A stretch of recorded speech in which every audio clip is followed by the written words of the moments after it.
www.attableek.com, the reviver of Iman.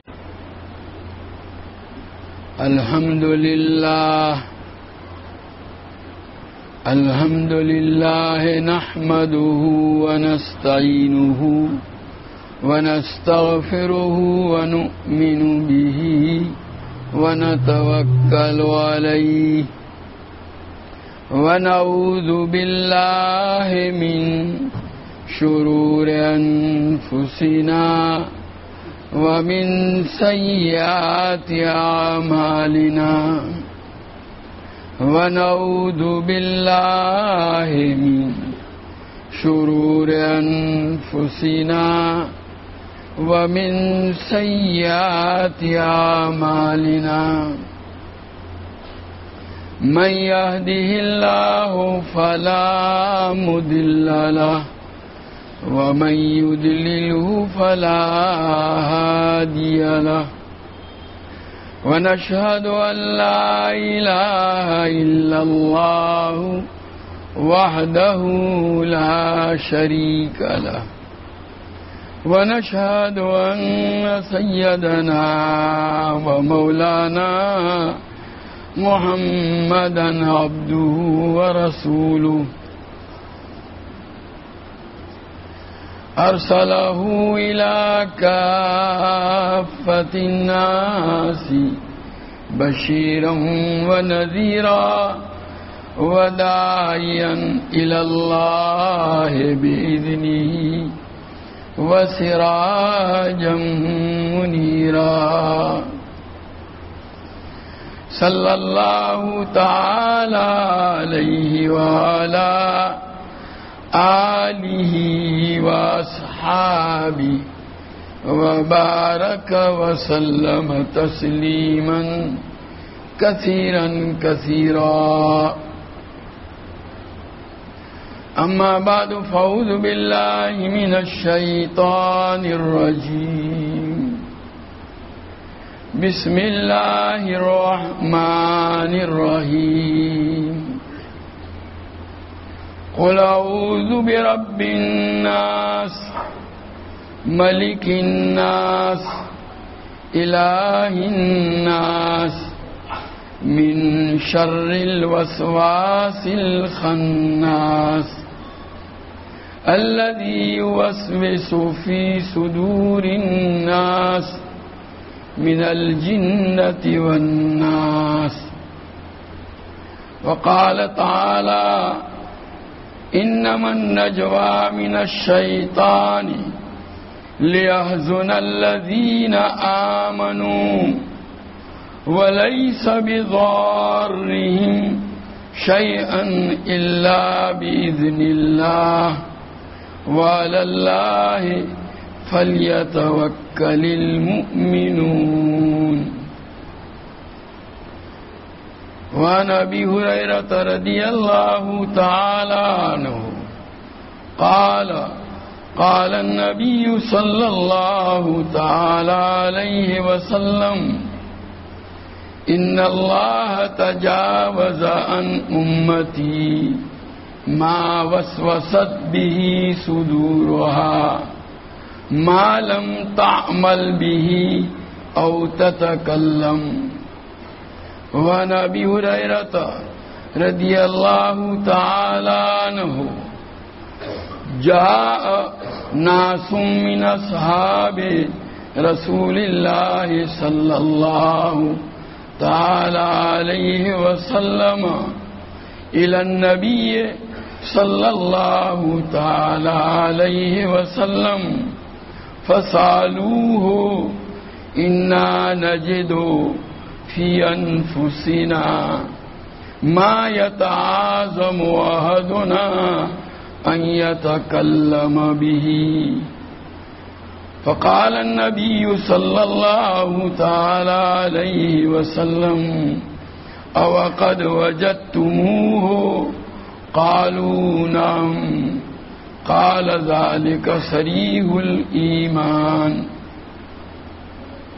وعن ابن عباس رضي الله تعالى عنه أن النبي صلی اللہ تعالی علیہ وسلم جاءه رجل فقال انی احدث نفسی بالشیء لان اکون حممة احب الی من ان اتکلم به فقال النبی صلی اللہ تعالی علیہ وسلم الحمد للہ الذی رد امرہ الی الوسوسۃ او کما قال علیہ الصلاۃ والسلام.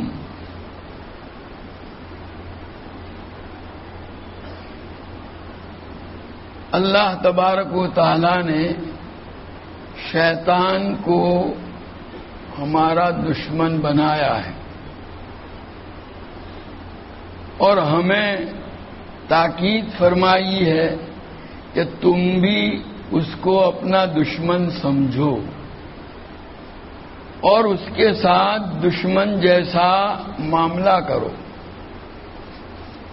ان الشیطان لکم عدو فاتخذوہ عدوا، کہ بے شک شیطان تمہارا دشمن ہے اور تم بھی اس کو اپنا دشمن بناؤ، اس کے ساتھ دشمن جیسا معاملہ کرو. لا تتبعوا خطوات الشیطان انہ لکم عدو مبین. باری تعالیٰ فرماتے ہیں کہ شیطان کے نقش قدم کی پیروی مت کرو، وہ تمہارا کھلا ہوا دشمن ہے. یہ شیطان جو ہمارا دشمن ہے اس کے پاس آخر وہ کون سا ہتھیار ہے جس کے ذریعے سے وہ ہم پر غالب آتا ہے اور وہ ہمیں زیر کرنے کی کوشش کرتا ہے؟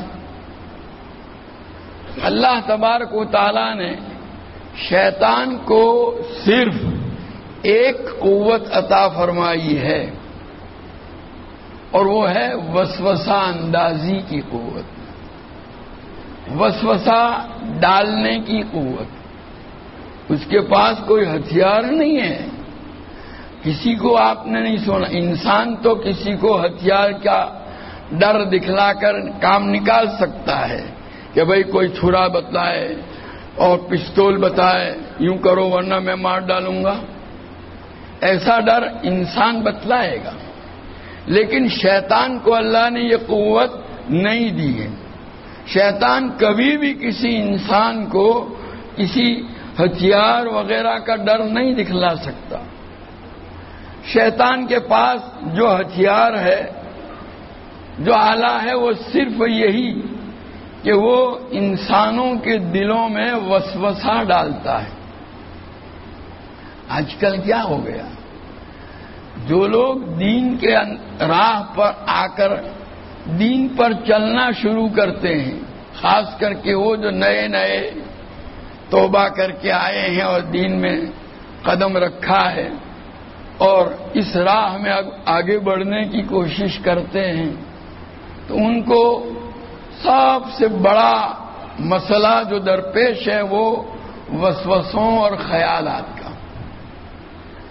ہمارے نوجوان جو دین کی راہ پر آتے ہیں وہ آ کر یہی فریاد کرتے ہیں، وساوس، بہت برے برے خیالات آتے ہیں،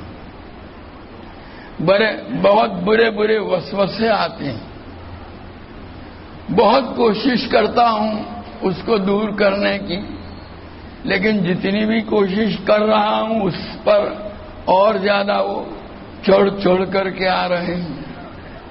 یہ شیطان جو ہے اس کو اللہ تبارک و تعالی نے انسان کے مقابلے میں صرف یہی ایک طاقت عطا فرمائی ہے کہ وہ انسان کے دل میں وسوسے ڈالتا ہے اور اس کا سارا کاروبار، اس کا پورا مشن جو ہے نا، وہ صرف اسی ایک چیز پر چل رہا ہے. کس پر؟ وسوسہ اندازی پر. دیکھو قرآن پاک میں اللہ تبارک و تعالیٰ نے نبی کریم صلی اللہ تعالی علیہ وسلم پر 2 ایسی صورتیں نازل فرمائی جن میں جو چیزیں انسان کو نقصان پہنچا سکتی تھی ان کے شر سے حفاظت کا اور اللہ کی پناہ حاصل کرنے کا طریقہ بتایا گیا. ان صورتوں کو کہتے ہیں معوذتین.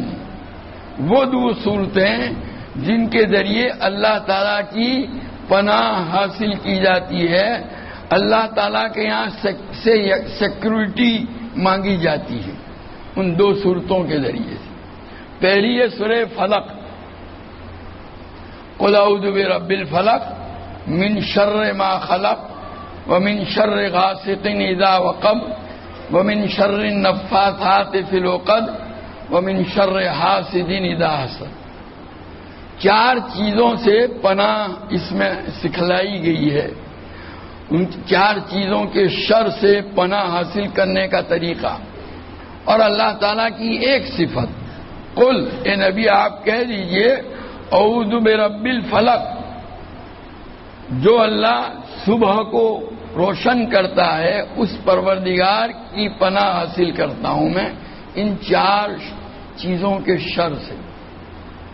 دوسری ہے سورہ والناس، اس میں شر ایک ہی ہے اور پناہ اللہ تعالیٰ کے جن ناموں سے حاصل کی گئی وہ 3 نام ہیں. قل اعوذ برب الناس، ملک الناس، الہ الناس.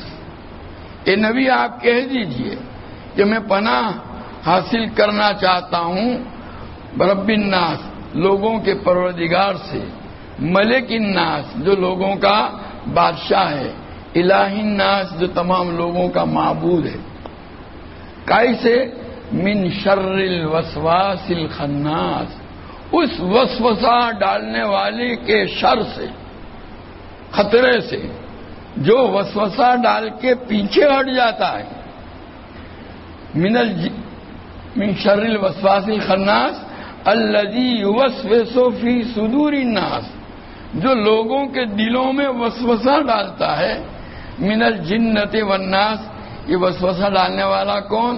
انسانوں میں بھی ہیں اور جناتوں کے اندر بھی ہیں. سب سے بڑا وسوسہ ڈالنے والا تو گرو گھنٹال جو ہے وہ کون ہے؟ شیطان. یہ شیطان ہے. اس کے شر سے بچنے کی اللہ تبارک و تعالیٰ نے قرآن پاک میں جگہ جگہ تاکید فرمائی. دیکھو اللہ تعالیٰ کی قدرت کاملہ، اللہ ہر چیز پر قادر ہے. اللہ تعالیٰ اپنے بندوں کو چوکنا کر رہے ہیں، متنبہ کر رہے ہیں، وارننگ دے رہے ہیں کہ دیکھو تمہارا ایک بڑا دشمن ہے.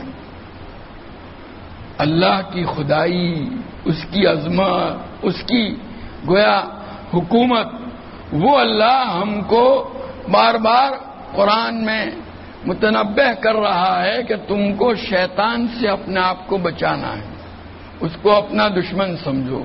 بھائی آج امریکہ جیسی اگر دنیا کی سب سے بڑی طاقت اپنے شہریوں کو، اپنے بسنے والوں کو، ملک کے رہنے والوں کو یوں آگاہ کرے، دیکھو فلانا تمہارا دشمن ہے، اور بار بار اعلان کرے کہ دیکھو اس سے اپنے آپ کو بچائیے، تو آپ اس سے اندازہ لگا سکتے ہیں کہ وہ کتنا بڑا دشمن ہوگا کہ اتنی بڑی حکومت بھی اپنے شہریوں کو اس کے شر اور اس کے خطرے سے بچنے کے لیے بار بار وارننگ دے رہی ہے.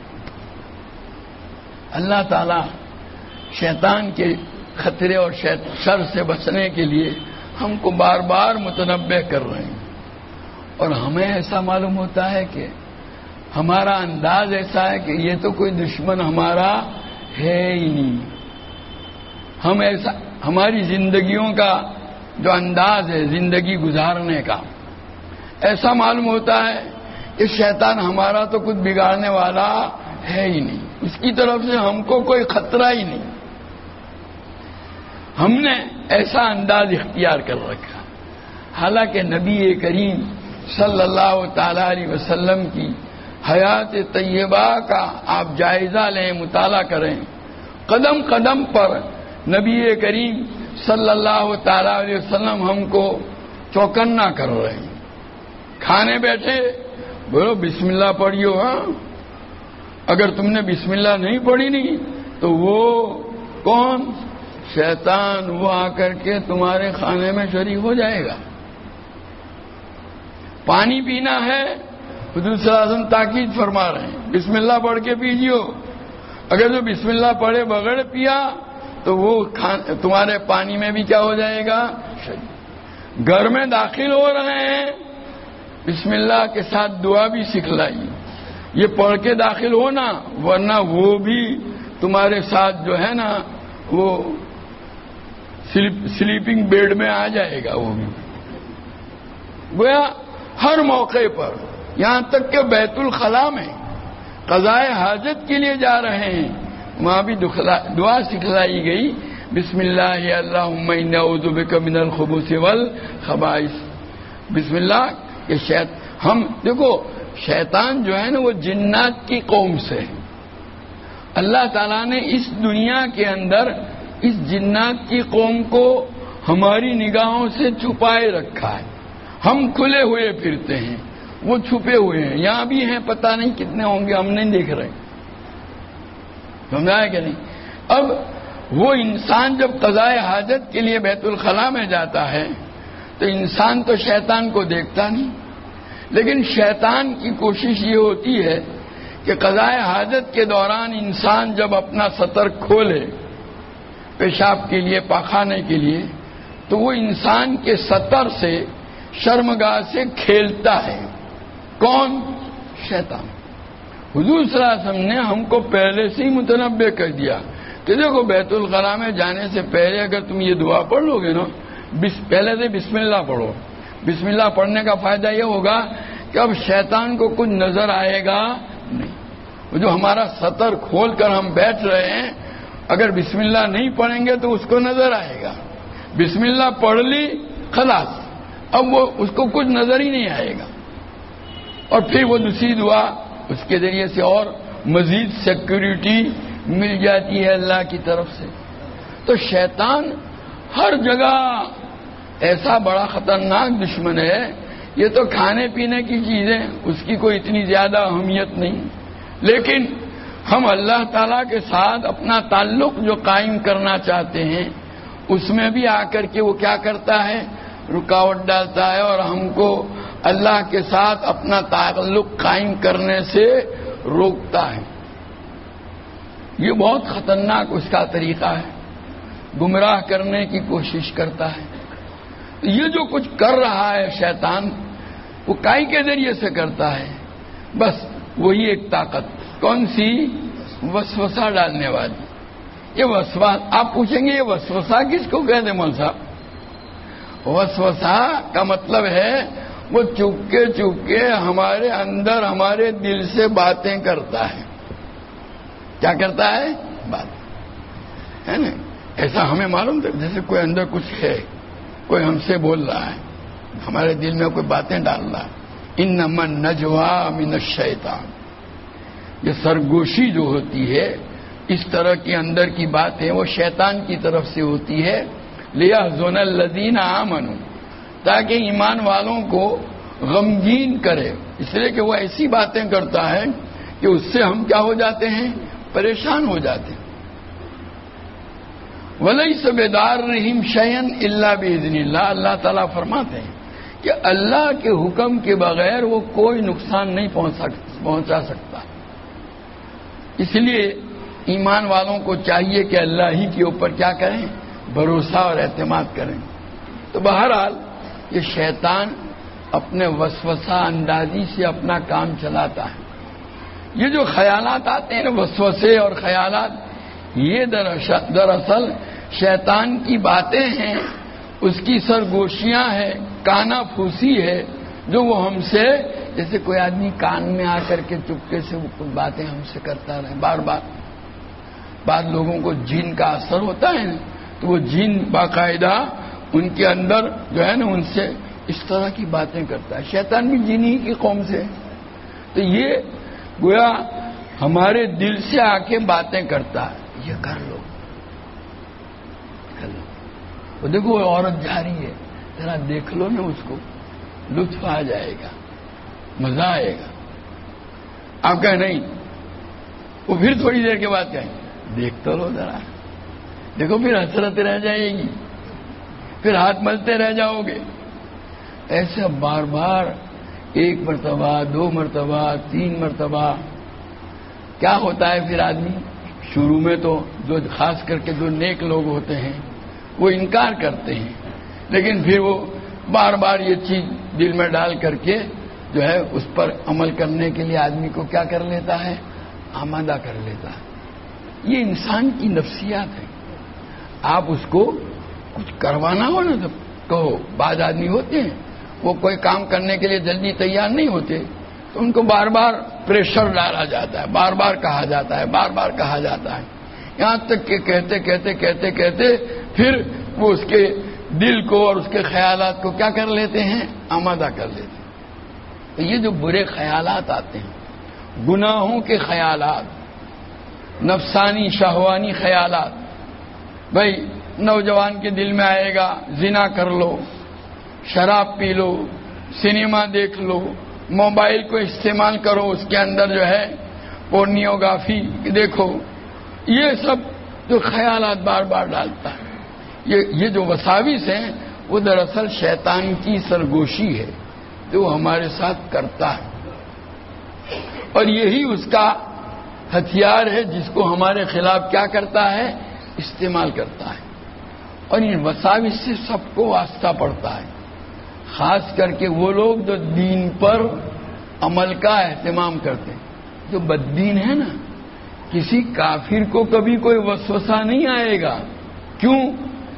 شیطان کائی کو اس کو گمراہ، وہ تو پہلے سے ہی گمراہ شدہ ہے نا بھائی، اس کے دل میں کائی کو کانا پھوسی کرے گا، وہ اپنی یہ محنت اس میں کائی کو ضائع کرے گا کوشش. وہ تو وہاں جہاں اس کو دیکھتا ہے کہ یہ ذرا ہے نا دین پر چلنے والا ہے، میرا جو مشن ہے یعنی شیطان کا جو مشن ہے اس کے خلاف یہ کرنے والا، اس کے دل میں وسوسے ڈالے گا. اور جو اس کے مطابق مرضی کے مطابق چلتا ہے اس کو تو کچھ کہنے کی ضرورت ہے، اپنا آدمی ہے، اپنا آدمی ہے، اس کو کچھ کہنے کا ہی نہیں ہے. سمجھا ہے کہ نہیں؟ تو شیطان جو ہے نا وسوسے، یہ دیندار لوگوں کے دلوں میں ہی وسوسے آئیں گے. جو کافر ہیں یا بددین ہیں ان کے دل میں وہ اس لیے کہ وسوسہ کا مقصد ہی یہ ہوتا ہے شیطان کا کہ ان وسوسوں اور برے خیالات کے ذریعے سے آدمی کو اس برے کام کے لیے کیا کرے، آمادہ کرے، تیار کرے. اب یہ تو پہلے سے اندر پھنسا ہوا ہے، اس کے لیے کیا ضرورت ہے. تو یہ وساوس اور خیالات دراصل شیطان کی طرف سے ڈالے جاتے ہیں، اور جو لوگ دین پر چلتے ہیں نا وہ ان وساوس کی وجہ سے بہت زیادہ دقت اور پریشانی کا شکار ہوتے ہیں، بے چین ہو جاتے ہیں. بہت سے نوجوان آتے ہیں آ کر کے کہتے ہیں مولوی صاحب ایسے برے برے خیالات آتے ہیں. بھئی کیسے؟ نہ میں نہیں بول سکتا، نہیں بول سکتا. اس کو ڈر ہوتا ہے بولنے جاؤں گا تو کہیں میں ایمان سے نہ نکل جاؤں. ایسے خیالات آتے ہیں کہ میں اس کو زبان پر لانے کا سوال ہی نہیں پیدا ہوتا، وہ یوں کہتا ہے. سمجھا ہے کہ نہیں؟ اور اس کی وجہ سے وہ کیا رہتا ہے، بے چین. یہ آتے کیوں ہیں؟ تو یہ کوئی مسئلہ نیا نہیں ہے. حضرات صحابہ کرام رضوان اللہ تعالی علیہم اجمعین کو اللہ تبارک تعالی جزائے خیر دے، انہوں نے ہمارے سارے مسئلے حل کر لیے، اور ایسی جتنی بھی باتیں پیش آتی اس سلسلے میں انہوں نے پہلے ہی سے نبی کریم صلی اللہ علیہ وسلم سے پوچھ لیا. چنانچہ مسلم شریف کی روایت ہے حضرت ابو ہریرہ رضی اللہ تعالیٰ عنہ کہ حضور صلی اللہ علیہ وسلم کے صحابہ میں سے کچھ لوگ نبی کریم صلی اللہ تعالی علیہ وسلم کی خدمت میں حاضر ہوئے. فسالوہ، اور آ کر کے انہوں نے حضور صلی اللہ علیہ وسلم سے سوال کیا، پوچھا انا نجد فی انفسنا ما یتعاظم احدنا ان یتکلم بہ، ہم اپنے دلوں میں ایسی ایسی چیزیں محسوس کرتے ہیں کہ ہم میں سے کوئی بھی آدمی اس کو اپنی زبان سے بولنا بڑا بھاری سمجھتا ہے. یتعاظم احدنا ان یتکلم بہ. وہی جو پوچھتے ہیں نا نوجوان کو کیا خیالات ہیں، وہ برے برے خیالات ہیں، تو وہ خبر نہیں اس کو بہت سمجھا دیں، بول دیں نا کیا خیال ہے، میں اس کا جواب دوں گا. نہیں مولوی صاحب وہ تو بولنے کے قابل ہے نہیں. وہ یوں کہتا ہے، وہ یوں سمجھتا ہے کہ اس خیال کے آنے کی وجہ سے نعوذ باللہ میں ایمان سے نکل گیا. دیکھو یہ خیالات جو آتے ہیں نا وہ 3 قسم کے ہیں. ایک تو وہ خیال اور وہ وسوسے جو ایمانیات سے متعلق آتے ہیں. ہم جو ایمان لاتے آمنت باللہ و ملائکتہ و کتبہ و رسلہ والیوم الآخر والقدر خیرہ و شرہ من اللہ تعالی والبعث بعد الموت. یہ ایمان مفصل جس میں جن جن چیزوں پر ایمان لانے کی یہ ہے ضروری قرار دیا ان کا تذکرہ ہے کہ ایمان لایا میں اللہ پر، اس کے فرشتوں پر، اس کی کتابوں پر، اس کے رسولوں پر، قیامت کے دن پر، تقدیر پر، بھلا ہو یا برا سب اللہ کی طرف سے ہے، اور مرنے کے بعد دوبارہ زندہ کیے جانے پر. یہ ساری چیزیں ہیں جن کو ایمان کے اندر ضروری قرار دیا گیا ہے. تو اب اللہ کی ذات پر جو ایمان ہے نا اس میں اللہ کی ذات پر بھی اور اللہ کی صفات پر بھی ایمان لانا ضروری ہے. اب وہ شیطان آ کر کے مان لیجئے وسوسے ڈالتا ہے. کیا وسوسہ ڈالتا ہے پتہ نہیں، نعوذ باللہ اللہ کی ذات ہے بھی کہ نہیں، یہ تم ایمان کی باتیں کرتے ہو اللہ ہے بھی کہ نہیں، ایسا وسوسہ ڈالے. اب یہ وسوسہ جو ڈالا نا اس کے دل میں، وہ تو بیچارہ اس وسوسے کو جو ہے محسوس کر کے ہی کیا ہو گیا، بے چین ہو گیا، اس کی نیند حرام ہو گئی.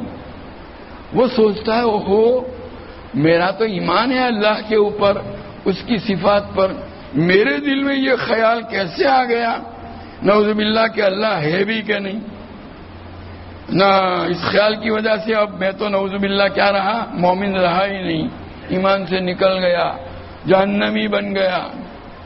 اب وہ آ کے ایسی باتیں پوچھتا ہے کہ احمد صاحب ایسا خیال آیا کہ میں تو نعوذ باللہ جہنمی بن. کیا خیال آیا وہ نہیں بولے گا. خیال کیا آیا میں نے ابھی ذکر کیا وہ خیال، لیکن وہ نہیں بولے گا، خیال نہیں بولے گا.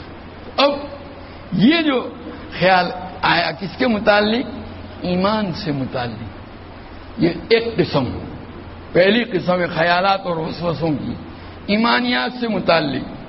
تو اب ان خیالات کا کیا علاج ہے؟ تو نبی کریم صلی اللہ تعالی علیہ وسلم نے اس کا جواب دیا ہے. صحابہ نے سوال کیا. اس سے پہلے ہمارے سلسلے کے جو بڑے بزرگ گزرے ہیں، حضرت حاجی امداد اللہ صاحب مہاجر مکی رحمۃ اللہ علیہ جو سید الطائفہ کہلاتے ہیں، ان کا ایک جواب آپ کو پیش کر دیتا ہوں. ایک آدمی نے آ کر حضرت سے اسی طرح کا سوال کیا کہ حضرت دل میں ایسے برے برے خیالات ایمان سے متعلق آتے ہیں، گویا میں تو ایمان سے نکل گیا اور اس کی وجہ سے میری تو راتوں کی نیند اڑ گئی ہے، کھانا اچھا نہیں لگتا، کیا کروں؟ حضرت نے جواب میں فرمایا بھائی دیکھو اب میرا ایمان رہا نہیں کہ رہا کیا معلوم. حضرت نے جواب میں فرمایا دیکھو بھائی چور کون سے مکان میں جائے گا؟ جہاں پر مال ہوگا. جس گھر میں مال ہوگا نا وہاں چور جائے گا. چور کو اگر معلوم ہے کہ یہاں مال نہیں ہے تو وہاں کائے کو جائے گا؟ وہ چور تو اسی جگہ میں اسی مکان میں داخل ہوگا جہاں مال ہو تاکہ وہ اس کو حاصل کرے چراوے. تمہارے دل میں ایمان ہے، اسی لیے تو یہ شیطان آیا. شیطان جو ہے نا وہ ایمان کا چور ہے، وہ تمہارے ایمان کو چرانے کے لیے آیا. تمہارے دل میں ایمان ہے تبھی تو وہ آیا. یہ خود اس کا آنا اور اس طرح کے خیالات اور وسوسے تمہارے دل کے اندر ڈالنا، یہ خود علامت ہے کائی کی، اس بات کی کہ تمہارے دل میں کیا ہے؟ ایمان ہے. اور دیکھو اس سے بڑی علامت جو حضور صلی اللہ علیہ وسلم نے بتلائی، یہ حدیث جو میں نے پڑھی مسلم شریف کی روایت، کہ صحابہ نے پوچھا کہ انا نجد فی انفسنا ما یتعاظم احدنا ان یتکلم به، ہم اپنے دلوں کے اندر ایسے خیالات اور ایسے وساوس محسوس کرتے ہیں کہ اس کو زبان پر لانا ہم کو بھاری معلوم ہوتا ہے، یار زبان پر نہیں لا سکتے. تو حضور صلی اللہ علیہ وسلم نے جواب میں کیا فرمایا؟ پوچھا ان کو اوقد وجدتموہ، کیا واقعتاً ایسا ہے؟ یعنی واقعتاً ایسا ہے کہ ان خیالات کو زبان پر لانا تم کو کیا معلوم ہوتا ہے؟ بھاری معلوم ہوتا ہے. مر جانا گوارا ہے لیکن ان خیالات کو زبان پر لانا برداشت نہیں، گوارا نہیں. صحابہ نے کہا نام، جی ہاں. حضور صلی اللہ علیہ وسلم نے فرمایا ذالک صریح الایمان، یہی تو کھلم کھلا ایمان ہے. ان آنے والے خیالات کو تم اتنا برا سمجھ رہے ہو، کون سی چیز تم کو یہ برا سمجھا رہی ہے؟ تمہارے دل میں جو ایمان موجود ہے نا وہی تو تم کو بے چین کر رہا ہے. ان برے وساوس کے نتیجے میں جو بے چینی ہوئی، کھانا اچھا نہیں لگتا، نیند نہیں آتی، بے قرار رہتے ہو، کیا ہوگا میرا، کہیں میں جہنمی تو نہیں بنی، یہی سب دلیل ہے اس بات کی کہ تمہارے دل میں ایمان ہے. اگر ایمان نہ ہوتا تو پھر ایسے خیالات سے تم کو کوئی بے چین. یہ کفار اور مشرکین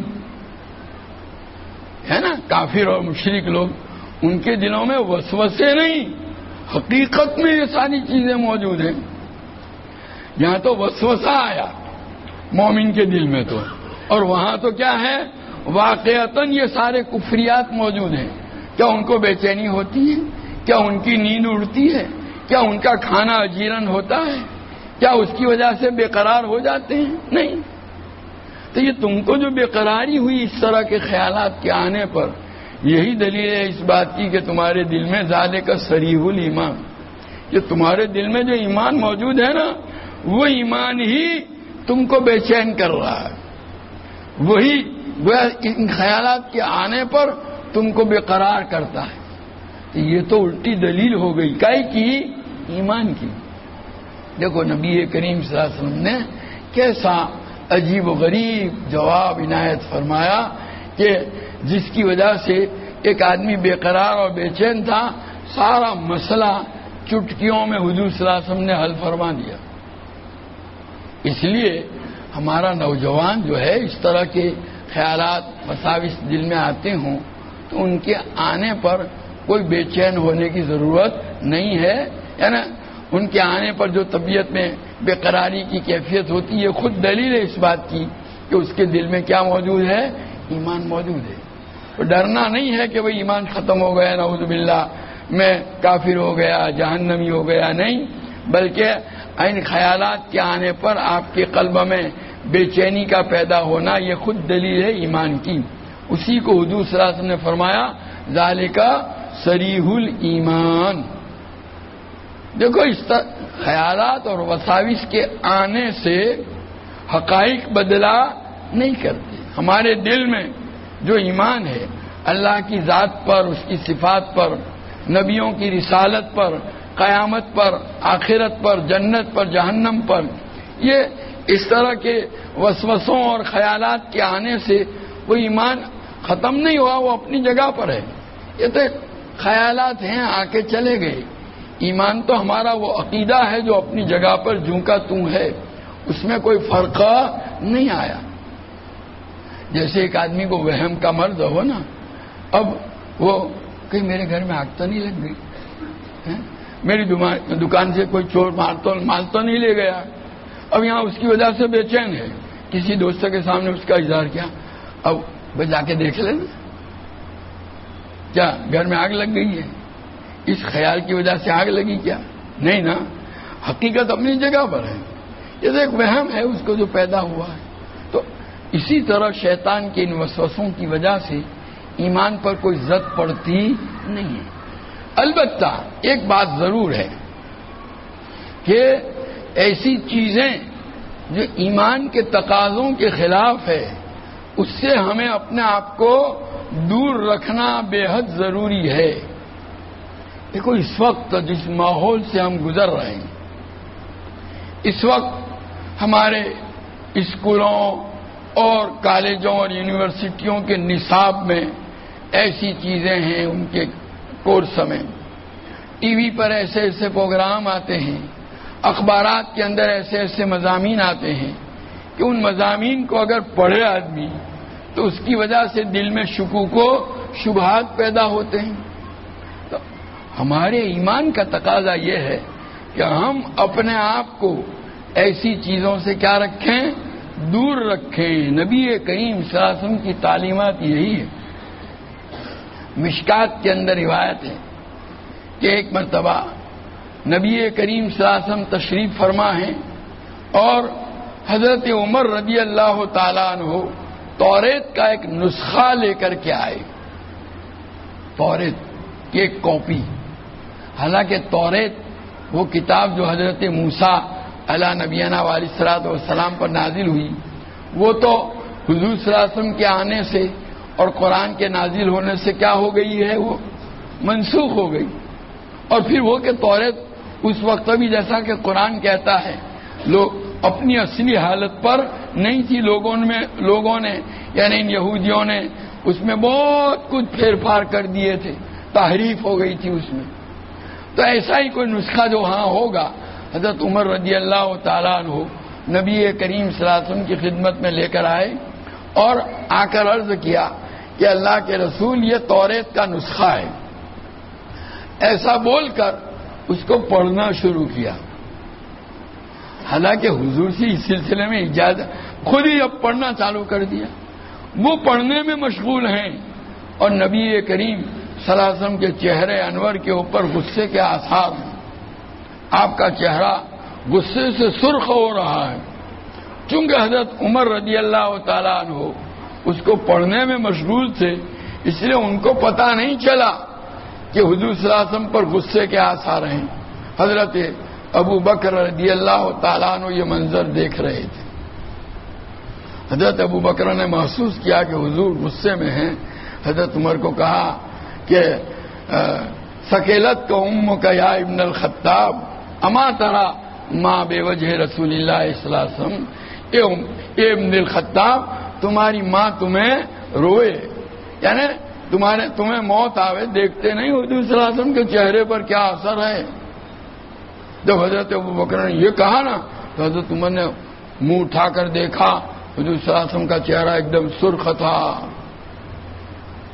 حضرت عمر نے فوراً وہ بند کر دیا اور بار بار کہنے لگے ردینا باللہ ربا وبالاسلام دینا وبالمحمد صلی اللہ علیہ وسلم نعوذ باللہ من غضبہ وغضب رسولہ، ردینا باللہ ربا وبالاسلام دینا وبمحمد صلی اللہ علیہ وسلم نبی و رسولہ۔ ہم ایمان لائے، گویا ہم پناہ مانگتے ہیں اللہ اور اس کے رسول کی ناراضگی سے، اور ہم راضی ہیں اللہ کے رب ہونے پر اور نبی کریم صلی اللہ علیہ وسلم کے رسول ہونے پر اور اسلام کے دین ہونے پر۔ بار بار اس جملے کو لوٹاتے اور دہراتے رہے، یہاں تک کہ نبی کریم صلی اللہ علیہ وسلم کا غصہ ٹھنڈا ہوا تو آپ نے فرمایا اے عمر، آج اگر حضرت موسیٰ بھی زندہ ہوتے نا تو ان کو بھی میری پیروی کیے بغیر چارہ کار نہیں تھا۔ وہ کتاب جو ان پر اتاری گئی تھی اور وہ بھی ایسی جس میں پھر تبدیلیاں ہو چکی ہے، تم آ کر کے میرے پاس پڑھتے ہو، کہنے کا مطلب دیکھو حضور نے اس پر حالانکہ توریت تو ایک آسمانی کتاب تھی، اس میں تحریف ہوئی تھی، لیکن وہ ایسا تو آج ہمارا حال کیا ہے؟ یہ ہمارے گجراتی اخبارات ہے نا، چاہے سندیش ہو، گجرات سماچار ہو یا اور ہو، بے شمار ہیں، ان کی جو پورتیاں نکلتی ہیں، پورتیاں، مورتیاں ہیں، اتوار کی پورتی الگ ہے، بدھ کے روز پورتی الگ نکلتی ہے، مذہبی پورتی، کیا دھارمک پورتیاں بھی یہ لوگ نکالتے ہیں، ہے نا، ہفتے میں ایک دن۔ ہمارا مسلمان اس کو بھی چھوڑتا نہیں۔ ابھی کوئی کتاب مدرسے والوں نے چھاپ کر بھیجوائی ہو نا تو اس کو دیکھنے کی توفیق نہیں ہوگی۔ کسی جلسے میں گئے، ابھی کہیں اس میں قربانی کے احکامات کا پمفلیٹ ہاتھ میں دیا، باہر کھڑے تھے تقسیم کرنے والے، وہ گزرنے والوں کو، نکلنے والوں کو ایک ایک دے رہے، اور وہ نہ لے میں تو بھی اچھا، بھائی مفت میں ایک دین کی چیز دیا، یہ عجیب آدمی نہیں لیتا، لے تو لے گا لیکن یوں پکڑ کے، یوں کھول کے دیکھنے کی بھی فرصت، آ کے گھر آ کے یوں ہی ڈال دے گا الماری کے اندر، اس کو پڑھنے کی فرصت نہیں۔ اور یہ پورتیاں مورتیاں پیسے خرچ کر کے ان کی غلط عقائد کو، ابھی چاند گرہن ہوا، سورج گرہن ہوا، یہ لوگ اپنی چیزیں لکھتے ہیں۔ ہماری اسلامی تعلیم کیا ہے وہ دیکھنے کی، معلوم کرنے کی ہمیں فرصت نہیں، اور وہ پڑھیں گے۔ جب ان کی کفریات کو، شرکیات کو آدمی پڑھے گا تو ظاہر ہے اس کا اثر تو دل پر ہوگا نا، برے خیالات، اور اس کی وجہ سے ایمان کے اوپر شک و شبہ تو پیدا، گویا ہم خود ہی اپنے ایمان کو خطرے میں ڈال رہے ہیں۔ یہ کیسے درست ہوگا؟ ہمارے اکابر اپنے ایمان کی حفاظت کتنی زیادہ کرتے تھے۔ حضرت امام محمد ابن سیرین رحمۃ اللہ علیہ بہت بڑے تابعی، خواب کی تعبیر کے امام ہیں، آج بھی خواب کی تعبیر کے سلسلے میں انہی کی باتیں جو ہے نقل کی جاتی ہیں۔ ایک مرتبہ ایک شخص جس کا تعلق گمراہ فرقے سے تھا، غلط عقیدے والے، گمراہ فرقے تو بہت سارے، قادیانی ہیں، اس طرح اس زمانے میں کسی گمراہ فرقے سے ایک آدمی کا تعلق تھا۔ ایک مرتبہ وہ ان کے گھر آ گیا، شاگرد لوگ بھی بیٹھے ہوئے تھے، آ کر کے وہ کہتا ہے حضرت میں آپ کو قرآن پاک کی ایک آیت سنانا چاہتا ہوں، اور صرف آیت سناؤں گا، ایک لفظ بھی اپنی زبان سے کہوں گا نہیں۔ حضرت امام محمد ابن سیرین رحمۃ اللہ علیہ نے کیا جواب دیا معلوم ہے؟ بھائی تو یہاں سے جانے، تو یہاں سے جا، تو میرے گھر میں آیا کہیں کو، نکل یہاں سے۔ اور یہ وہ کہتا ہے میں ایک سن تو لیجیے کہ نہیں جا۔ اور وہ اپنے گھر میں کرتا نکالے ہوئے بیٹھے تھے، اس کو کہا دو تین، بھائی میرا کرتا لاؤ، یہ نہیں جاتا تو میں جاتا ہوں۔ لوگوں نے جب انہوں نے یہ کہا تو لوگوں نے اس کو کہا بھائی تو ان کو اپنے گھر میں سے کاہے کو نکلنے پر مجبور کرتا ہے، جانا۔ تو پھر لوگوں نے اس کو نکالا، مجبور کیا۔ خیر وہ جب نکل گیا تو اس کے بعد کسی نے پوچھا کہ حضرت اس نے تو ایک ہی درخواست کی تھی نا آپ سے، کیا کی تھی؟ کہ میں آپ کو قرآن کی ایک آیت سنانا چاہتا ہوں، ایک لفظ بھی اپنی طرف سے کہوں گا نہیں۔ پھر بھی آپ نے اس کو اس طرح، اس کے ساتھ ایسا معاملہ کیا، تو کیا جواب دیتے ہیں حضرت؟ وہ سننے جیسا، ایک گمراہ آدمی کی زبان سے قرآن کی آیت سن کر ہو سکتا ہے کہ قرآن کی اس آیت کے متعلق میرے دل میں شکوک و شبہات پیدا ہوں جو بعد میں دور نہ ہو سکیں، اس لیے میں نے اس کی زبان سے قرآن پاک کی آیت سننا بھی گوارا نہیں کیا۔ ہمارے اکابر تو اتنی احتیاط کرتے تھے، اور ہم ایسا معلوم ہوتا ہے کہ ہم بڑے پکے ہیں ایمان کے، ہمارے ایمان پر کوئی زد پڑنے والی نہیں ہے، شیطان ہمارا کچھ بگاڑنے والا، ان کا بگاڑتا ہوگا، ہمارا کچھ بگاڑنے والا نہیں۔ ہمارا انداز تو یہ ہے یا نہیں؟ ہم اس طرح زندگی گزار رہے ہیں۔ تو دیکھو ایسی چیزوں سے بھی اپنے آپ کو کیا کرنا ہے، بچانا ضروری۔ یہ ہر کس و ناکس کی، اب تو آج کل تو کیا ہو گیا، یہ کلپیں آتی ہیں اور یہ بیانات آتے ہیں، گمراہ جیسے قادیانیوں کے بھی بیانات آتے ہیں، وہ بھی لوگ بڑے شوق سے سنتے ہیں۔ ارے اللہ کے بندو، اپنے ایمان کی فکر کرو، کہیں ایسا نہ ہو کہ اس کی بات سن کر دل اس پر متوجہ آ جائے اور جو ہے تم اعوذ باللہ صحیح عقیدہ چھوڑ کر اس کی طرف متوجہ ہو جاؤ، اپنے ایمان کو جوکھوں میں مت ڈالو۔ تو بہرحال اپنے آپ کو ان چیزوں سے دور رکھنے کی ضرورت ہے تاکہ اس قسم کے غلط وساوس، خیالات اور شکوک و شبہات دل کے اندر پیدا نہ ہوں۔ میں کہا کرتا ہوں بھائی دیکھو، کھڑکی آپ جہاں مچھر بہت ہوتے ہیں نا، تو لوگ عصر کے وقت سے کھڑکیاں بند کر دیتے ہیں۔ کھڑکی اگر کھلی رہ گئی تو مچھر آئیں گے اور کاٹیں گے، ہے یا نہیں؟ بھائی مچھر آ گیا، کھڑکی کھلی رہ گئی تھی، مچھروں نے سونے نہیں دیا۔ تو ہم جو ہے نا اس طرح ان غلط نظریات کے لیے اپنے دماغ کی کھڑکی کو کھلا رکھیں گے تو اس طرح وساوس آئیں گے۔ اس سے اپنے آپ کو دور رکھنا بہت ضروری ہے۔ باقی غیر اختیاری طور پر کوئی ایسا وسوسہ آیا تو اس سے ایمان جاتا نہیں ہے، یہ بات ضرور ہے۔ یہ تو پہلی قسم ہوئی وسوسوں کی۔ وسوسوں کی دوسری قسم گناہ کے وسوسے۔ گناہ کے وسوسے یعنی ایک آدمی کے دل میں خیال آیا کوئی حسین عورت مل جائے تو ذرا مزہ آ جائے، میں اس کے ساتھ اپنی ضرورت، اپنی خواہش کو کیا کروں، پورا کروں۔ کسی عورت پر نظر پڑی، اس کے متعلق دل کے اندر یہی وسوسے اس طرح کے آتے ہی ہیں لوگوں کو۔ کوئی شراب کا پہلے عادی تھا، توبہ کر لی، لیکن توبہ کے بعد بھی وہ جو چاٹ لگی ہوئی تھی وہ بھی اندر موجود ہے، اس لیے کبھی خیال آتا ہے ایک آدھ گلاس پی لیں۔ اس طرح اور دوسرے گناہوں کی جو عادت ہوتی ہے، زنا کا عادی تھا، زنا کے لیے طبیعت پہ تقاضا پیدا ہوا۔ تو یہ جو خیالات گناہوں کے، توبہ کر کے بھائی جو آدمی توبہ کر چکا ہے، نیکی کے راستے پر آ چکا ہے، شیطان اس کا پیچھا کرتا ہے۔ یہ ہماری پارٹی کا ایک آدمی ادھر چلا کا ہی کو گیا، وہ پھر محنت کرتا ہے کہ دوبارہ ہماری پارٹی میں آ جائے، اس لیے وہ دل میں وسوسے ڈالتا ہے۔ بھائی دیکھو، جو لوگ گناہ اور برائی کا راستہ چھوڑ کر توبہ کر کے نیکی کے راستے پر آئے ہیں اور اللہ نے توفیق دی ہے، ان کو تو بہت زیادہ چوکنا رہنے کی، ان پر تو بہت محنت ہو رہی ہے اندر اندر، ان کو بہت لالچ بھی دلایا جا رہا ہے، رشوت بھی دی جا رہی ہے، سمجھا کہ نہیں، کہ کسی طرح پھر ہمارے راستے پر آ جاؤ۔ شیطان کو یہ گوارا نہیں کہ یہ آدمی ادھر کیوں چلا گیا، سمجھا کہ نہیں، اس کی محنتیں برابر چلتی ہیں۔ تو بہرحال یہ جو گناہوں کے خیالات ہیں، ان گناہوں کے خیالات، ان کا اس سے کیا ہوگا؟ تو اس کے متعلق بھی صحابہ حضور صلی اللہ علیہ وسلم نے فرمایا، ان اللہ تجاوزان امتی، اللہ تعالیٰ نے میری امت کو معاف کر دیا، ما وسوست بھی صدورہا، وہ چیزیں جو ان کے دلوں میں خیالات اور وسوسے کے طور پر آتی ہے، معلوم تعمل بھی او تتکلم، جب تک کہ وہ اس پر عمل نہ کرے، اگر عمل کی چیز ہے اور زبان سے ادا کرنے کی چیز ہے تو جب تک کہ وہ زبان سے بولے نہیں۔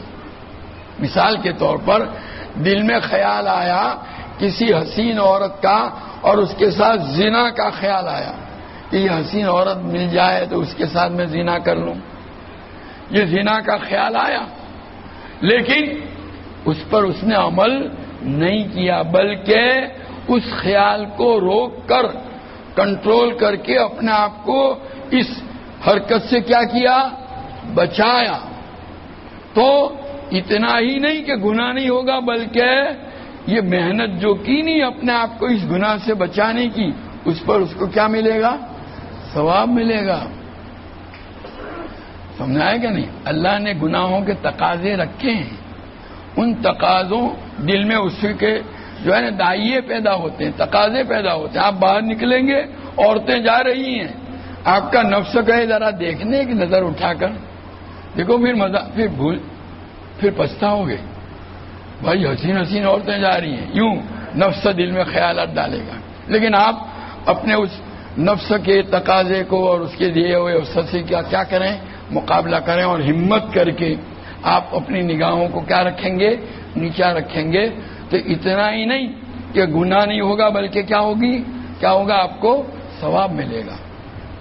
آپ نے کوشش کی، مقابلہ کیا نفس کا، شیطان کا، اور مقابلہ کر کے اپنے آپ کو گناہ سے بچایا۔ یہ دیکھو اللہ تعالیٰ نے انسان کو فرشتوں کے مقابلے میں جو فضیلت دی ہے نا، وہ اسی لیے کہ فرشتوں کے دلوں میں تو کوئی تقاضا ہے ہی نہیں، خواہش ہی نہیں ہے۔ ان کے سامنے دنیا کی حسین ترین عورت آ جائے تو بھی دل میں کوئی خیال پیدا ہی نہیں ہوگا، کیونکہ دل میں وہ شہوت ہی نہیں۔ شہوت ہو تو خیال پیدا ہو۔ بقول حضرت حکیم اختر صاحب رحمۃ اللہ علیہ کے کہ حضرت جبریل کی گود میں دنیا کی حسین عورت کو بٹھا دیں تو بھی کیا فرق پڑتا ہے، کیونکہ ان کے دل میں کوئی شہوت ہی نہیں۔ یہ تو ہمارے دلوں میں شہوت کا مادہ اللہ نے رکھا ہے نا، اس لیے یہ ساری چیزیں ہیں۔ شہوت کا مادہ نہ ہو تو کچھ بھی نہیں۔ اور دیکھنے کی صلاحیت بھی رکھی ہے۔ بھائی ایک اندھا آدمی یوں کہے کہ آج تک میں نے کبھی بدنگاہی نہیں کی، پرائی عورت کو بری نظر سے نہیں دیکھا، تو کیا وہ کوئی کمال ہے اس کا؟ بھائی تیرے پاس نگاہ ہے کہاں دیکھنے کی؟ نگاہ ہو اور نہ دیکھے تو کیا ہے؟ کمال ہے۔ اور اب یہ کرسی یوں کہے کہ میں نے کبھی کسی عورت کو شہوت کی نظر سے، کرسی میں یہ ہے ہی نہیں، صلاحیت ہی نہیں ہے۔ تو کہنے کا حاصل یہ ہے کہ اللہ تعالیٰ نے انسان کے دلوں میں، انسان کے اندر یہ سارے تقاضے رکھے ہیں، دائیں رکھے ہیں۔ پھر ان دائیوں کا مقابلہ کر کے، تقاضوں کا مقابلہ کر کے آدمی اپنے آپ کو گناہ سے بچائے تو اللہ اس پر اس کو ثواب دیتے ہیں۔ یہ گناہوں کے تقاضوں کے مقابلہ کر کے اپنے درجات کو بلند کر سکتا ہے۔ تو بہرحال یہ جو گناہوں کے خیال پیدا ہوئے، حضور کیا فرماتے ہیں؟ ان خیالات، اب کسی کے دل میں خیال آیا گناہ کا، زنا کا خیال آیا، لیکن اس نے اس کے تقاضے پر عمل نہیں کیا، تو حضور فرماتے ہیں کوئی گناہ خالی خیال سے، شہوانی خیال کے آنے سے گناہ نہیں، جب تک کہ اس کے اوپر کیا عمل نہ کرے۔ معلوم تعمل بھی او تتکلم، بولنے کی چیز ہے، کسی کو گالی دینے کو جی چاہا، بار بار تقاضا پیدا ہوا کسی دشمن کے خلاف، اس کے خلاف پروپیگنڈا کرنے کا، تہمت لگانے کا دل میں آیا، لیکن اس نے زبان سے وہ بات کہی نہیں، تو خالی دل میں خیال آنے سے وہ گنہگار نہیں ہوگا۔ اسی کو کہتے ہیں بولنے کی چیز ہو تو بولی نہیں، کرنے کی چیز ہے تو کی نہیں، تو گناہ نہیں ہوگا۔ اس لیے ان خیال، اسی کو کیا کہتے ہیں۔ اور پھر حضور اکرم صلی اللہ علیہ وسلم کو پوچھ، ایک تو یہ حدیث بھی ہے، دوسری روایت جو ابن عباس کی ہے، ایک آدمی نے آ کر نبی کریم صلی اللہ علیہ وسلم نے کہا انی احدث نفسی بالشیء لا نکون حممۃ احب الی من ان اتکلم به، میں اپنے جی سے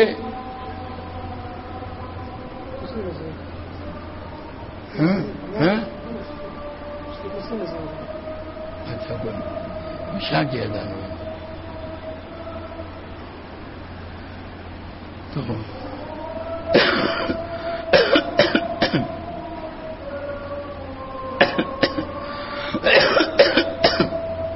تو اس آدمی نے آ کر کیا کہا کہ اللہ کے رسول میں اپنے نفس سے اور جی سے باتیں کرتا ہوں۔ یہ برے خیالات جو آتے ہیں، آدمی خود بھی جو ہے نا کبھی کبھی اس میں یہ ہوتا ہے، شیطان بھی باتیں کرتا ہے اور ہمارا نفس بھی کیا کرتا ہے؟ باتیں کرتا ہے۔ نفس میں بھی ایسے تقاضے یوں ہو جائے، یوں ہو جائے، یوں ہو جائے تو مزہ آ جائے، تو میں اپنے نفس سے باتیں کرتا ہوں تو میں کوئلہ بن جانا پسند کرتا ہوں مقابلے اس کے کہ اس کو اپنی زبان پر لاؤں۔ تو دیکھو ایک نیک آدمی جو دین کی راہ پر چل رہا ہے نا، بھائی ابھی مولوی صاحب یوں کہیں کہ ان کے دل میں وسوسے تو سب کے دلوں میں آتے ہیں، میرے دل میں بھی آتے ہیں، آپ کے دل میں بھی آتے ہیں۔ اب وہ وسوسے ایسے ہوتے ہیں کہ وہ اپنی زبان پر لا ہی نہیں سکتا، یعنی کسی کے سامنے نہیں لا سکتا، اپنے پکے دوستوں کے سامنے بھی اس کا اظہار نہ اس کو گوارا نہیں ہے، اپنی بیوی کے سامنے بھی اس کا اظہار گوارا نہیں ہے۔ خیال ہی ایسا آیا تھا بھائی زنا کا خیال آ گیا کسی عورت کے متعلق، تو اب وہ کس کے سامنے؟ بالکل نہیں کہ میں کوئلہ بن جانا پسند کرتا ہوں لیکن اس کو زبان پر لا سکتا نہیں. تو ایسے جو خیالات ہیں حضور صلی اللہ علیہ وسلم فرماتے ہیں الحمدللہ الذی رد امرہ الی الوسوسۃ، تمام تعریف اس اللہ کے لیے جس نے اس کا معاملہ وسوسہ تک محدود رکھا. یعنی دیکھو شیطان تو آیا تھا بڑے حوصلے لے کر اور آپ کو زنا میں مبتلا کرنے کے لیے اس عورت کے معاملے میں، لیکن شیطان اپنے اس محنت میں، دیکھو ہر چیز شیطان کی ایک محنت ہوتی ہے، وہ تو اعلیٰ درجے، ہر چیز کا اثر سامنے والی چیز پر جیسی وہ چیز ہے اس کے مطابق الگ الگ ہوتا ہے. آپ نے ایک پتھر لے کر کے مارا، ایک پتھر لے کے مارا، سامنے اگر کانچ ہے شیشہ تو وہ پتھر سے کیا ہو جائے گا؟ چور چور ہو جائے گا. اور اگر وہ جو ہے نا وہ تانبے کی پلیٹ ہے تو وہ چور چور تو نہیں ہوگی لیکن اس میں گوبا پڑ جائے گا، ہے یا نہیں؟ اور اگر وہ جو ہے کیا ہے، وہ اگر یوں سمجھیے کہ وہ لکڑی کی چیز ہے اور بڑا پتھر زور سے مارا ہے تو کچھ نہ کچھ اس میں بھی اثر ہوگا، اور وہ بھی سامنے کیا ہے؟ پتھر ہی ہے، تو اس کو کچھ ہونے والا. ہر چیز پر اثر الگ الگ ہوتا ہے. یہ دوپہر کے وقت کی دھوپ پڑتی ہے نا، صورت تو وہی ایک ہے، یہی دھوپ پڑتی ہے اس کے اوپر لوہے کے اوپر، تو اس کی وجہ سے لوہا اتنا گرم ہو جاتا ہے جیسے ابھی آگ میں سے نکالا ہو. آپ پکڑیں گے تو آپ کی انگلی کیا ہو جائے گی؟ جل جائے گی. تانبے پر تو تانبا اس سے بھی زیادہ گرم ہوتا ہے، لوہے سے بھی زیادہ. اور وہی جو ہے وہ لکڑی کے اوپر، تو لکڑی بھی گرم تو ہوتی ہے لیکن اتنی نہیں. پتھر کے اوپر تو پتھر بھی کیا ہوتا ہے؟ گرم. لیکن ایک پتھر وہ ہے جو آپ نے حرم میں دیکھا ہوگا، حرم میں ہے نا، مسجد حرام میں بچھا ہوا ہے، پتھر ہی ہے، اس میں کوئی کرامت نہیں ہے، پتھر ہی ایک قسم کا. اس پر دھوپ اتنی تیز وہاں کی عرب کی پڑتی ہے لیکن وہ ذرہ برابر گرم نہیں ہوتا. تو شیطان بھی اپنا جو ہے نا یہ حملہ ہر ایک پر کرتا ہے، ان پر بھی کیا، اس پر بھی کیا، اس پر بھی کیا. بعض لوگ وہ ہیں کمزور اتنے کہ وہ حملہ لمبا بڑا بھی نہیں، ذرا سا یہ کیا نا اور وہ چت ہو گئے اور اس کی خواہش کے مطابق زنا میں مبتلا ہو گئی. بعض وہ ہیں کہ ان پر حملہ کیا، زنا کروانے کے لیے آیا تھا، زنا تو نہیں کروا سکا لیکن دل میں زنا کے خیالات پیدا کر کے گیا. دل میں ایسا ہے، مزہ آ جاتا اگر ایسا ملتا تو. بس وہاں تک بات. تو حضور صلی اللہ علیہ وسلم اسی کو فرماتے ہیں الحمدللہ الذی رد امرہ الی الوسوسۃ، اللہ کا شکر ہے کہ اس کا معاملہ وسوسے تک رہا. یعنی شیطان تو آیا تھا کائی کے لیے؟ زنا کروانے کے لیے، لیکن وہ زنا نہیں کروا سکا، خالی دل میں وسوسے ڈال کے گیا، وسوسے تک بات رہی. جیسے کہ دیکھو آپ کا کوئی دشمن رات کو حملہ کرنے کے لیے آپ پر آیا تو تھا کہ یا آپ کا ایکسیڈنٹ ہوا، خطرناک ایکسیڈنٹ تو ایسا تھا جو جان لے کے گاڑی بھی جن لوگوں نے دیکھی وہ یوں کہتے ہیں بھائی اس میں کوئی بچا نہیں ہوگا، ہے نا. اب آپ کو معلوم ہوا کہ بھائی دوست کو ایکسیڈنٹ ہوا ہے اور وہ ہسپتال میں ہے، 97 میں گئے، ٹانگ ٹوٹی ہوئی تھی، ہاتھ ٹوٹا ہوا تھا، سر میں بڑی چوٹ آئی تھی. وہ کہے گا اللہ کا شکر ہے، اللہ کا شکر ہے کہ خالی ٹانگ ٹوٹ گئی اور یہ جو. ارے بھائی ٹانگ ٹوٹی بس اللہ کا شکر. ہاں اس لیے کہ ایکسیڈنٹ تو ایسا تھا کہ جان جاتی لیکن معاملہ ٹانگ ٹوٹنے پر رہا، یہ اللہ کا شکر ہے. تو شیطان کا حملہ تو ایسا تھا کہ وہ زنا کروا کے جاتا لیکن خالی معاملہ کہاں تک رہا؟ وسوسے ٹکرا. یہ وسوسے بھی جو ہے نا، یوں سمجھو کہ بعض مرتبہ ہمارے لیے بڑے گناہوں میں جانے کے ذریعے اسے کیا ہوتا ہے، بچاؤ کا ذریعہ بن جاتے ہیں. اسی کو حضور صلی اللہ علیہ وسلم فرماتے ہیں. یہ تو گناہوں کے وسوسوں کی بات تھی. اب وقت ختم ہو رہا ہے. تیسری قسم وسوسے کی کہ وہ کوئی گناہ کا وسوسہ نہیں، جائز چیز کا وسوسہ ہے، لیکن آیا نماز میں، نماز کی نیت باندھی، سیدھے پہنچ گئے دکان پر. دکان پر بیٹھنا کوئی گناہ کا کام نہیں ہے، لیکن یہ نماز میں بیٹھ گئے نا، وہ ہے بری بات. یہ دکان نماز میں کہاں آ گئی؟ اپنی بیوی بچوں کا خیال آ گیا، ان کے ساتھ بات کرنے لگے. تفریح میں پہنچ گئے کہیں سمندر کے کنارے، تو سمندر کے کنارے پر تفریح میں جانا گناہ کا کام نہیں ہے، لیکن وہی نماز میں یہ خیال آیا. یہ ہے کہ نماز کے راستے میں رکاوٹ بنتا ہے. خیال جو آیا وہ حلال چیز کا، گناہ کا نہیں ہے، جائز چیز کا، لیکن آیا کہاں؟ نماز کے اندر. یہ تیسری قسم. اس سے بھی آدمی کو پریشانی ہوتی ہے. اس کا حل کیا ہے؟ اس کا حل یہ ہے کہ پہلی بات تو یہ ہے کہ ہمیں اپنی نمازوں کو صحیح طریقے سے سنت کے مطابق بنانے کی ضرورت ہے. ابھی آپ نے سنا نا، عصر کے بعد مغرب سے پہلے مضمون سنا نہیں کہ ہم چاہتے ہیں نماز تو بڑی عمدہ پڑھنا چاہتے ہیں. ہماری نماز کیا ہے؟ وسوسوں سے بھری ہوئی. اللہ اکبر یا نہیں پڑھا نہیں کہ سوئچ آن ہو گئی، سمجھا کہ نہیں؟ یہ خیال وہ خیال، سلام پھیرنے تک برابر چل رہا ہے. اب اس کو روکنے کا تو مسئلہ ہی نہیں پیدا ہوتا. تو یہ جو آئے خیالات سمجھ میں آئے کہ نماز کے اندر، تو اس میں بات کیا ہے؟ ہماری بھی کمی ہے. نماز کے اندر خشوع پیدا کرنے کے لیے اور نماز کو ایسے برے آنے والے خیالات سے بچانے کے لیے جو محنت کرنی چاہیے تھی وہ آج تک ہم نے کی ہی نہیں. ابھی آپ نے سنا نہیں محنت کیسے کی جاتی ہے. وضو سنت کے مطابق ہونا چاہیے، پاکی سنت کے مطابق لینی چاہیے. پھر نماز میں جو پوری نماز جو ہے تمام فرائض واجبات سنن مستحبات کے ساتھ ہونی چاہیے. پڑھیں، اس میں دھیان دینا چاہیے. اس لیے کہ یہ دیکھو انسان کا ذہن کیا ہے. دیکھو ایک آدمی ہے کتاب پڑھتا ہے، وہ کرکٹ کا شوقین ہے اور وہ اخبار کے اندر کرکٹ کی جو خبر آئی ہے وہ پڑھتا ہے. تو اس پڑھنے کے دوران دل میں اس کو کوئی دوسرا خیال آئے گا؟ بالکل نہیں آئے گا. پورا دھیان کس کے اوپر؟ کیوں؟ اس لیے کہ اس کو خود ہی اتنی زیادہ دلچسپی ہے کہ یہ تو خاص اس کی دلچسپی کی چیز، اس لیے اس میں اس مضمون کو جب پڑھ رہا تھا تو دوسرا کوئی خیال نہیں.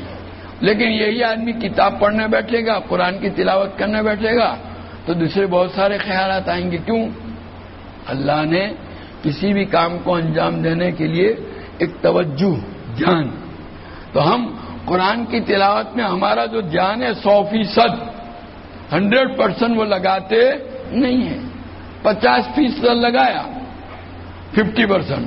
اور وہ 50% دھیان کیا ہوا؟ بچ گیا نا. وہ اپنی جگہ ڈھونڈتا ہے. وہ کیا ڈھونڈتا ہے؟ وہ کہیں ادھر گیا ادھر گیا، دوسرے خیالات، وہ اس کی وجہ سے آئے.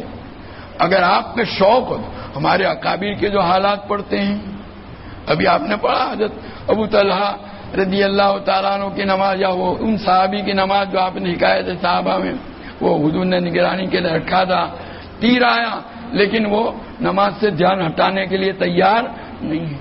ایک نماز ان کی تھی کہ وہ نماز ایسی تھی کہ 100% دھیان نماز میں، اس لیے تیر آیا تو بھی اس کے ان کے دھیان کو ہٹا نہیں سکا. اور ہماری نماز 100% دھیان بار، نماز میں کچھ ہے ہی نہیں، خالی وہ زبان ہماری چل رہی ہے الحمدللہ اور سورت وغیرہ سبحان اللہ پڑھ رہے ہیں. ورنہ سلام پھرنے کے بعد اسی کو پوچھو تم نے پہلی رکعت میں کون سی سورت پڑھی تھی، تو وہ سوچے گا، اس کو یاد نہیں. سنا ہے کہ نہیں؟ تو یہ ابھی امام صاحب نے مغرب کی نماز میں کون سی سورت پڑھی تھی پہلی رکعت میں؟ کتنے ہیں جو بتائیں گے؟ یہی مسئلہ ہے. حقیقت تو یہ ہے کہ یہ ہماری کوتاہی ہے. کہ ہمارے نماز کو صحیح طریقے سے ادا کرنے کے لیے جو محنت کرنی چاہیے وہ ہم نے کی نہیں. اس کا نتیجہ ہے کہ یہ خیالات آتے ہیں. محنت کرو یہ خیالات خود ہی ختم ہو جائیں گے. بہرحال اس موضوع پر اور بھی بہت کچھ کہا جا سکتا ہے، موقع نہیں. ہم کو بھی ابھی یہاں سے واپس احمد آباد جانا ہے، وقت ابھی نہیں ہے. اللہ تعالی ہم سب کو توفیق عطا فرمائے اور شیطان کی ان وساوس سے نجات عطا فرمائے. دعا کر دو. سبحانک اللہم و بحمدک وتبارک اسمک وتعالی جدک ولا الہ غیرک. اللہم صلی وسلم وبارک علی سیدنا مولانا محمد وعلی آل سیدنا مولانا محمد کما تحب وترضى بعدد ما تحب وترضى. ربنا ظلمنا انفسنا وان لم تغفر لنا وترحمنا لنكونن من الخاسرین. اے اللہ تو ہمارے گناہوں کو معاف فرما، ہماری خطاؤں سے درگزر فرما. تیری مرضیات پر ہم کو زیادہ سے زیادہ چلا کر تیری نامرضیات سے ہماری پوری حفاظت فرما. نبی کریم صلی اللہ تعالی علیہ وسلم کے طریقوں اور سنتوں کو اپنی زندگی کے ہر شعبے میں جاری کرنے اور اپنانے کی ہمیں توفیق و سعادت عطا فرما. اے اللہ حضور پاک صلی اللہ علیہ وسلم نے جتنی خیر اور بھلائی آپ سے مانگی ہمیں اور پوری امت کو عطا فرما، اور جن شر و برائیوں سے پناہ چاہی اس سے ہماری اور پوری امت کی حفاظت فرما. یہاں موجود تیرے تمام بندوں کی جائز اور نیک مرادیں پوری فرما. ربنا تقبل منا انک انت السمیع العلیم وتب علینا انک انت التواب الرحیم. صلی اللہ تعالی علی خیر خلقہ سیدنا و مولانا محمد و آلہ و اصحابہ اجمعین برحمتک یا ارحم الراحمین.